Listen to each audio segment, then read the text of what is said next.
Would you think I'm crazy if I told you that the best cure for loneliness is being alone? Well, it is. And I'm going to tell you why. First of all, I want to ask you a question. Do you believe that Jesus was the greatest teacher that ever lived? Let me go a little further than that. Do you believe that Jesus was the smartest man that ever walked on the face of the earth? I do. I believe that because he knew everything. He made us. He is our creator. And so when we think about what Christ tried to impart to us to be successful, the spiritual tools that he gave his disciples, we know for a fact worked, because they went from city to city sharing the gospel of Jesus Christ. And they knew that if their life did not line up to what they were saying, that people were probably not going to listen to them very long. But their life did line up to what they were saying. So evidently, whatever Christ modeled and taught his disciples worked. These were not men and women who were extraordinary people. They were ordinary people, just like you and I. And so if they could learn, if an old fisherman could learn how to live the life that Christ wanted us to live and really be self-controlled and self-disciplined and be able to show forth love and to minister in service and by giving of oneself and one's goods and what have you, if they could learn that from listening to Jesus and from doing what Jesus showed them to do, then truly we can learn the same thing, and we can become that person as well. So solitude. Let's talk about solitude today. I want to encourage you to get into some readings regarding solitude. It is an extremely beneficial spiritual practice. Remember, John Wesley called these spiritual disciplines means of grace. Now, you can't do something legalistically and expect grace to be a part of it. So that means that when we do these spiritual disciplines, we have to do them with the right motive. And that motive has to be to be with Jesus, to be what Jesus wants us to be, to reflect who he is.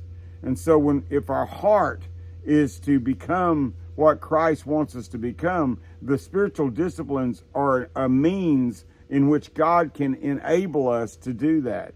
Grace is the ability to do what we cannot do on our own. So if we give God a chance by working in partnership with him, then we can see the benefit that comes from that.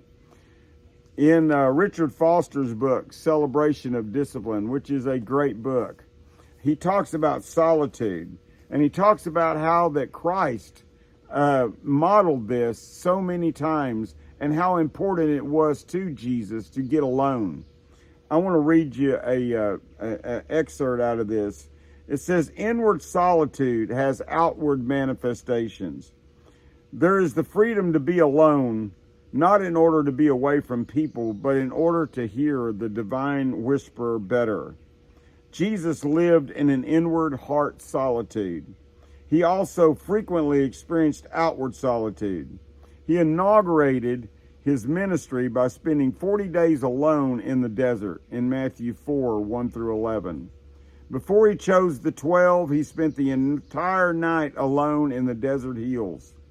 When he received the news of John the Baptist's death, he withdrew from there in a boat to a lonely place apart. After the miraculous feeding of the 5,000, Jesus went up into the hills by himself in Matthew 14:23. Following a long night of work, in the morning, a great while before day, he rose and went to a lonely place in Mark 1:35. When the 12 returned from a preaching and healing mission, Jesus instructed them to come away by yourselves to a lonely place in Mark 6:31. Following the healing of a leper, Jesus withdrew to the wilderness and prayed. In Luke 5:16, with 3 disciples, he sought out the silence of a lonely mountain as the stage for the transfiguration in Matthew chapter 17. As he prepared for his highest and most holy work, the work of the cross, Jesus sought the solitude of the Garden of Gethsemane in Matthew 26:36 through 46. He says, I can go on, but perhaps this is sufficient to show that seeking out of solitary places was a regular practice for Jesus, and so it should be for us. So getting alone with God has such awesome benefit. I started this video by saying that if you're a lonely person, the greatest thing you can do is to spend time in solitude, but you have to do it right.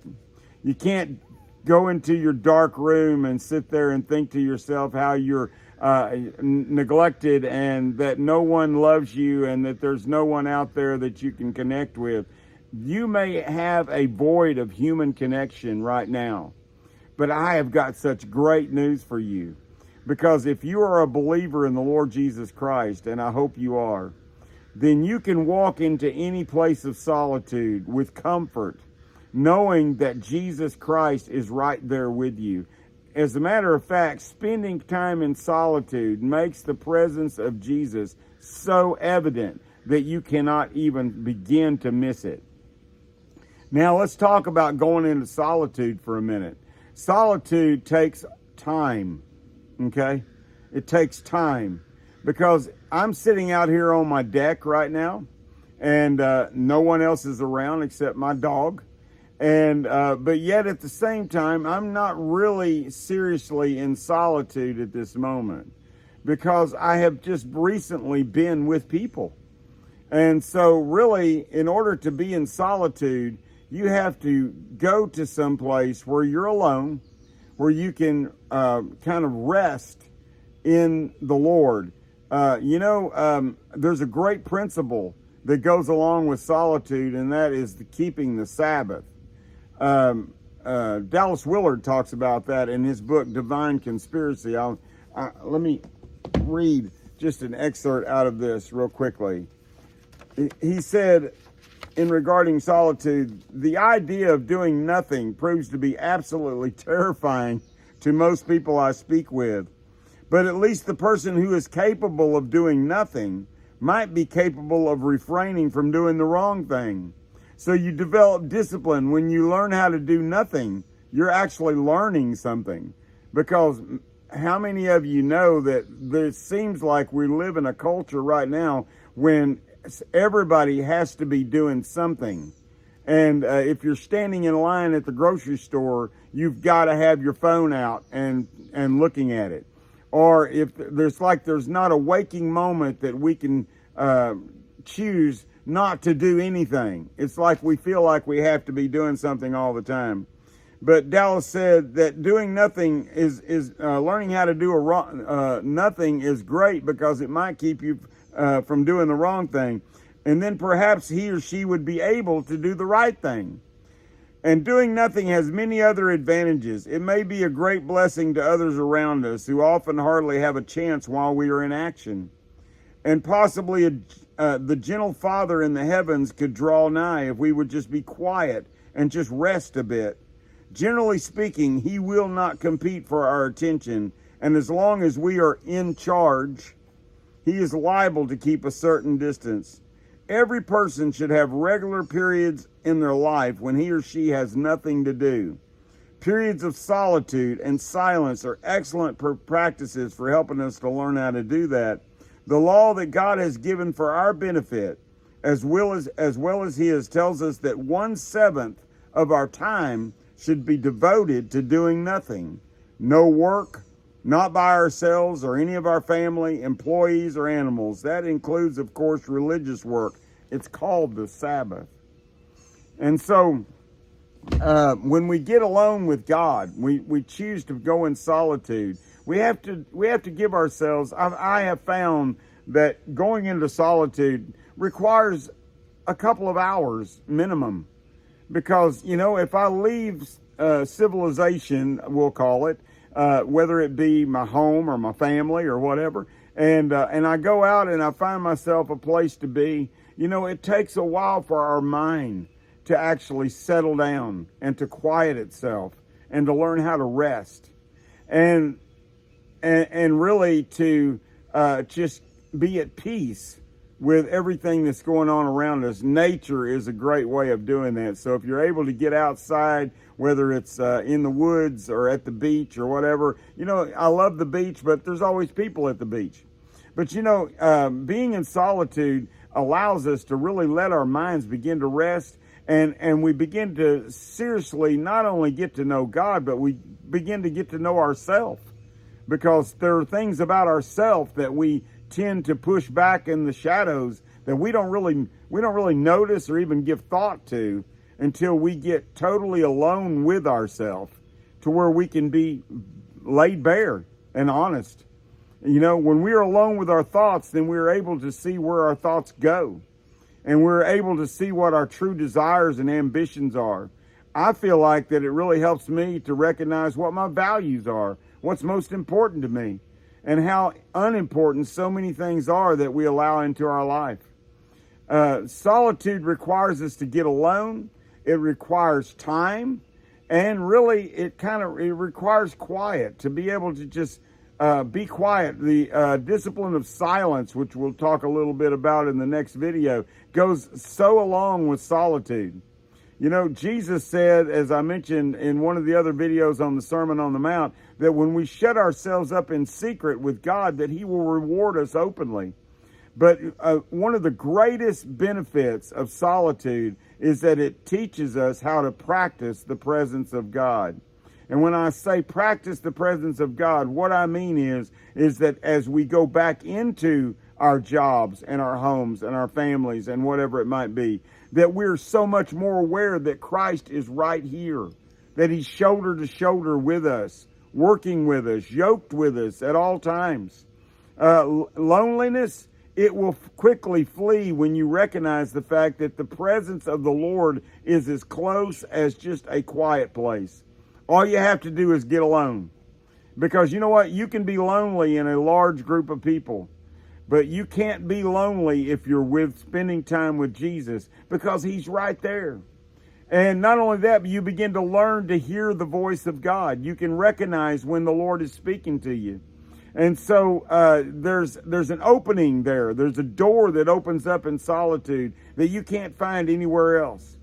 And so I encourage you to begin to practice this discipline of solitude. Whatever it takes.